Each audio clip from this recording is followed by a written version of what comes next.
দেখছেন ASR news. Baharampur girls Mahakali পাঠশালা স্কুলের প্রাক্তন প্রধান শিক্ষিকা নন্দিনী দাশগুপ্তের মৃত্যু দিনে অর্থাৎ ৩০শে আগস্ট একটা স্বেচ্ছায় রক্তদান শিবিরের আয়োজন করেছেন স্কুল কর্তৃপক্ষ এবং ডাক্তার এস মিত্রের যৌথ প্রয়াসে। স্থান গৌরী অনুষ্ঠান বাড়ি, ভৈরবতলা ঘাটের কাছে। প্রতি বছরের ন্যায় এইবারও এই রক্তদান শিবিরে এসে রক্তদান করেছেন অনেকেই। এবছর প্রায় ১৫০ জন ব্যক্তি রক্তদান করেছেন।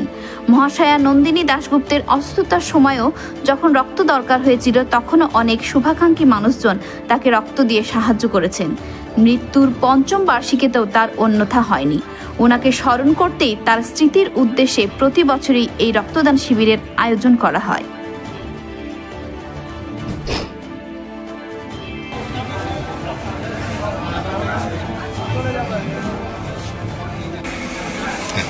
আমার স্ত্রী নন্দিনী মারা গেছিলেন ওভারিয়ান ক্যান্সারে। প্রচুর ব্লাড লাগতো, প্রচুর লোকের ভালোবেসে অনেক ব্লাড দিয়েছিল। যাক, মারা গেছে।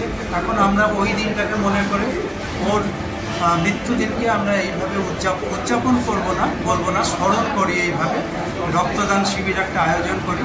কোভিড ইয়ার থেকে শুরু করেছি আমরা, এখনও চলছে। যতদিন বেঁচে থাকবো, সামর্থ্য থাকবে, আমি চেষ্টা করব।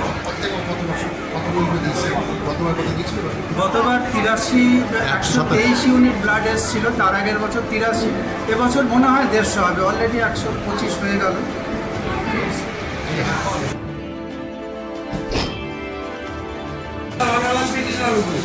২০১৯ সালের আজকের দিনে মহাকালী পাঠশালার প্রধান শিক্ষিকা নন্দিনী দাশগুপ্ত মহাশয় আমাদের ছেড়ে চলে যান।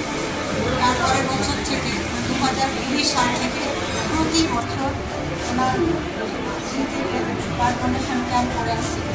এখানে প্রতিটা মানুষ স্বতঃস্ফূর্তভাবে ব্লাড দিতে আসেন। এখানে কোনো প্রচারের প্রয়োজন হয় না। এর মাধ্যমে আমরা আমাদের দিদিকে স্মরণ করি এবং প্রতিটি মানুষের মধ্যে এইভাবে বেঁচে থাকবে। দিদি, আপনার নামটা একটু বলুন। ইন্দুবা বেগম, বর্তমান প্রধান শিক্ষিকা, বহরমপুর গার্লস মহাকালী পাঠশালা।